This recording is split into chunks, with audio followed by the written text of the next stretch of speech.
What's going on, guys? Kulprit here. Welcome to episode 9 of my mailbag series, the series where you get to ask me just about anything. You can ask me about gaming, obviously Battlefield related, YouTube, personal questions, just about anything.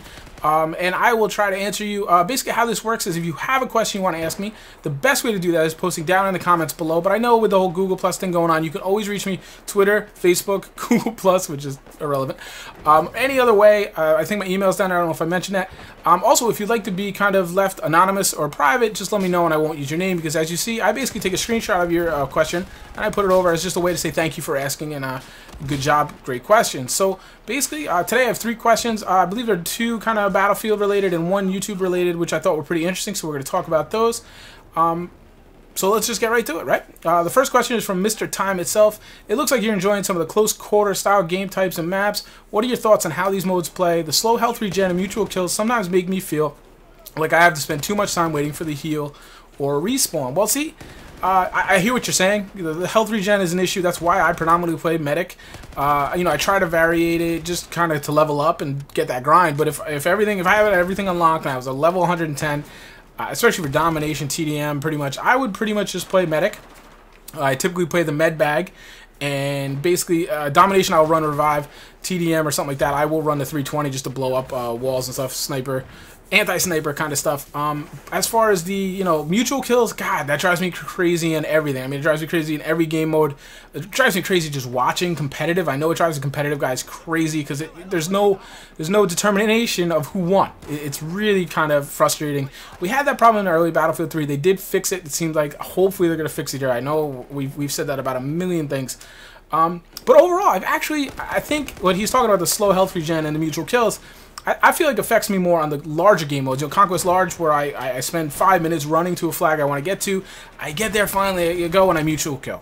And then I can't even be like, it was on me, I made a mistake, whatever. But then it's mutual kills, so you feel like you don't even know how to feel about it. So, like I said, it obviously influences me. I run medic predominantly. I think I have 3, 4, 5 service stars with medic and maybe 2 with support, and then the rest are below that. It doesn't... That stuff doesn't make me play much different. What makes me play more differently, and especially domination, are the randomness. The spawns are terrible, and that obviously you can get back rage very easily, and the one-hit kills, the very fast kills. Even if it's not one-hit kills, you still are dying very quickly, and that is the netcode. That is the cover system not working properly and things. So that affects how I play more. I'm playing much slower in Battlefield 4 than I ever did in Battlefield 3, which isn't necessarily a bad thing. I probably needed to play more cautiously. It would be interesting to see. Maybe I will do this if I go back to Battlefield 3 now, as I develop my Battlefield 4 playstyle, which is a little more cautious, a little slower, a little more cover to cover, and I go back to Battlefield 3 where I was just running gun and kind of crazy. I bet you I'd be a better Battlefield 3 player now because of Battlefield 4. But yeah, basically, it's more... Other things have affected my gameplay a little bit more. I know what you're saying about the slow health gen and mutual kills. Very, very frustrating. But I feel like that frustrates me more on the bigger modes. Like I said, when I spend more time getting to an objective, and then I feel like, I'm robbed of a life because this guy somehow killed me with one health left. It kind of affects me more. Domination, I'm just kind of like... Usually, on Domination, when I'm dead, I'm dead. Usually because I got back raged by 3 guys, or I ran around a corner into 4 guys, or things like that. So doesn't happen as much. Plus, the respawn's so much quicker on domination and TDM and things. It doesn't really irk me as much. I'm right back in the action. Question number 2. Thanks, Tom. Thanks for the question. I appreciate it. It's question number 2. Spank the Monkey 1. I just said that on YouTube. Great video as usual, Kulprit. I have a question for you. Do you think that with all the issues the Battlefield 4 has suffered from day one on all platforms, do you think that EA has actually hurt the Battlefield franchise and people will remember this for a long time or a long while? Yeah, I do. We are what, about over a month or 5 weeks, going on 6 weeks in now of release, I think. Correct me if I'm wrong. Yeah, I think it's terrible. I think it's absolutely terrible. Anytime your launch, anytime your support, not the sales of your game, but anytime the launch and your apology for how poorly that launch was handled affects your parent company, the size of EA, their stock price by 7%. Like when they came out and said all other production is ceasing so that we can fix Battlefield 4, and that day your stock dropped 7%. If you think about how much EA is worth, 7% of a bajillion dollars is a lot of money, and it's a huge percentage. I mean, there are jobs on the line clearly because of this. People, stockholders don't like playing around with 7% numbers unless it's going up. But listen, yeah, I think it's bad. I think we will forget some of it, and it will be kind of rose-tinted glasses kind of thing. Obviously, we're already doing that with Battlefield 3. We forget a lot of the crap we went through. I don't have as great a memory of it because I spent the first month on console. I was a total noob. I think, you know, and then I moved to PC. By the time I moved to PC was kind of ironed out. And I think we gave Battlefield 3 a little bit more of a break because Battlefield 3 in a way was revolutionary. You know, it was this huge jump. It was, you know, a jump away from Bad Company, and I think it was an evolution of the first-person genre. You know, to me, and this is me, and probably most of you as you watch me, it blew the doors off of COD. COD was the kind of vanilla main street of first-person shooters at the point, and other shooters were all around it and stuff. But Battlefield 3 really advanced the whole genre, I feel. Whereas Battlefield 4 is more of an iteration. It's more of a step than a jump. So we're kind of like, listen, you didn't really go crazy. You didn't make things so much different. Why are things so broken? Like, I think if things were this broken on Battlefield 3, it would make a little more sense. It was a totally new engine. It was the first iteration on that engine. Like, it would have made more sense. When you get to Battlefield 3.5, which everybody has said Battlefield 4 is, and I don't agree with that, but as far as development possibly, you know, it's the same engine. They've just kind of, you know, fixed it up and evolved that engine. So why is it so broken? How do you have 2 years experience at least with this engine now? Why are you worse with this engine than you were 2 years? It doesn't add up. I know I will absolutely remember this. Will it affect like how I purchase games next time? Yes, it probably will. Let's say we're 2 years off, so I got a lot of things will change. I will probably not be buying Battlefield Premium again at pre-order. No way. I would wait. There's no sense. I'm already right now like there's no sense having it right now. There really isn't. Especially the whole way they handled Second Assault and how now I'm on PC. I don't have it yet. There was no asterisks on Battlefield Premium when I bought it saying you'll get all the DLCs 2 weeks early. Oh, except for this one that we're gonna at the last minute work exclusivity in for Microsoft. There was none of that. Like, this is bullshit. Frankly, it's bullshit. So yeah, I think absolutely. I mean, I think Battlefield, and what I think is going to affect it more is not launch. It's going to be like the next month or two. Because if they don't fix this, and I don't have huge confidence, these are big issues. Netcode was always an issue with Battlefield 3. The stability, we're 6 months in. You don't have this game stable yet? Come on, these are things like, yes, this will absolutely affect DICE's reputation and how they handle it and how they communicate with their community. Because there's a real chance that 2 or 3 months from now, like or a month or two from now, which would be, let's say, 3 months from launch, this game could be off the radar if they don't fix it and fix it quick. Now, guys, I'm going to be playing it. I'll be posting videos. I love the game. I'm an idiot. I love Battlefield, and that's my game. But I'm saying the general player base could take a huge hit. And that's scary for them, and it's a huge factor. It's going to definitely be remembered, I think. It won't fully be remembered. People will kind of forget some of the things, probably like the crashing and things like that, but it will definitely affect the image of the game, and it's lost opportunity. I mean, let's be honest here. Battlefield 3, I felt like it was a better game than Black Ops and Modern Warfare 3, and I feel like that was a good opportunity for Battlefield to kind of take the lead, if not in sales, but just take the forefront of the shooter genre. And I feel like it almost did that a little bit, but again, it was wasted potential I felt in Battlefield 3. Now, Battlefield 4 is a huge wasted opportunity.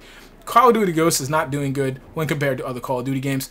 I think everybody, even people that like Call of Duty that are still playing, are saying it's not a very good game. PC, it's a mess. So here it is. It's there for the taking. EA and DICE have put in such an effort to steal market share from Call of Duty, and here's the opportunity on a golden plate, and they are completely dropping the ball. So yeah, it's going to affect them for a long time. But thanks for the question, man. I appreciate it. And question number 3 by Southpaw for the mailbag. If you had enough subs to bring sufficient ad revenue to make YouTube your full-time job, would you? Seeing how successful people are in, say, the Minecraft community, personally, YouTube would be one of my dream jobs. Yeah, I mean, would I? Yeah, absolutely. Who really wouldn't? I know the Minecraft guys, love the Minecraft guys. Wish, you know, they make it look so easy and all these things, obviously. But here's the thing, like I said on Twitter, like YouTube, if you don't know, if you're not following, is changing drastically right now. YouTube in the next month is going to probably go upside down, and a lot of things are going to change. There's a good chance Let's Plays are dead. You won't see Let's Plays. News sites, news channels that are covering, like, think of the build-up to Battlefield 4, where it was like all these trailers and releases and leaks, and it's gone. You know, the news sites won't be able to get their videos out quick enough to make money and go. So I would never want my livelihood. Listen, I'm different. I'm not 16. I'm not 19. I'm not 22 in college, these types of things. I'm 35. I got 2 kids. I got a wife, a mortgage, bills. I could never have my livelihood based on a frontier industry. And by frontier industry, that's what YouTube. Like, nobody knows what's going on with YouTube. YouTube doesn't even know what's going on with YouTube. You don't really know where you're going to be from 1 month to the next, let alone 6 months to a year to 2 years out. And that's no way to live when you have responsibilities and dependents and things like that. So I'm in a very different situation. Listen, if I took my salary now, or I took my annual net salary, or I guess you'd say, for my job and what I do all together, clump it all together and take that number, let's just call it X. I'm not going to say the number. And I would not, as I did YouTube, let's say I blew up. 2014 is huge for me. I'm making tons of money. I would not wait until YouTube brought in the same number X and then quit my day job. No. I would need to make, say right now I make X a year. I would need YouTube to make like 2 times X before I'm like, okay. Because there's the volatility you have to factor in. My job right now it's steady, it's dependable. I know where I'm going to be. I can kind of figure things out, factor things out. YouTube, you don't know. YouTube can change. These developers can just go, you know what? I don't want you making money on my videos. Boom. Your job is gone. Unless you're somebody like PewDiePie or like, you're done. With a Switch, like just a moody guy at the Switch can change you. You do one bad review of a game, they could cut you off. It's literally that easy. So I would not want my livelihood on a whim. So I would have to make so much more money so that I could bake in my own stability, my own dependability. And I would almost want to make that for years and kind of stash everything away and then make the transition. But yes, like, would I like to do it? Absolutely. Who wouldn't?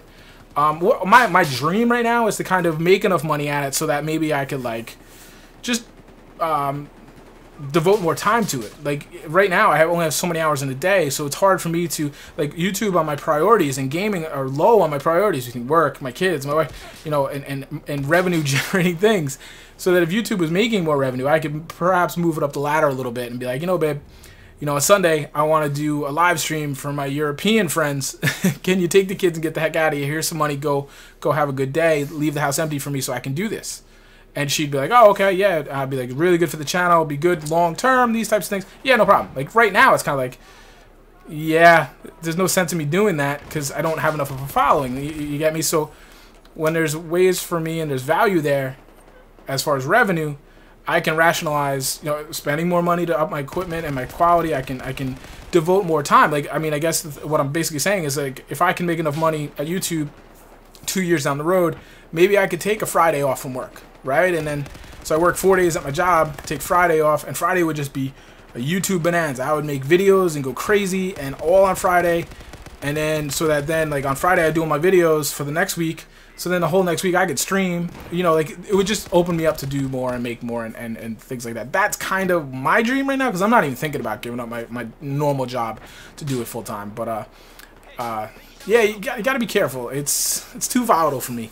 But hey, if you're talking about dream jobs, sure, why not? Play video games. It's hard work. Nobody knows it but me. I work really hard to put out the videos I put out, but it's kind of work in parentheses because it's not that bad. I mean, these guys, a lot of these YouTubers talk about how hard they work, and I get it. They put a lot of time in, but I mean, on the grand list of day jobs, YouTube is not very low on it. So, but otherwise, thanks, man. Thanks for the question. I appreciate it. So there you go, guys. There's 3 quick questions. Kind of was a little diversified there.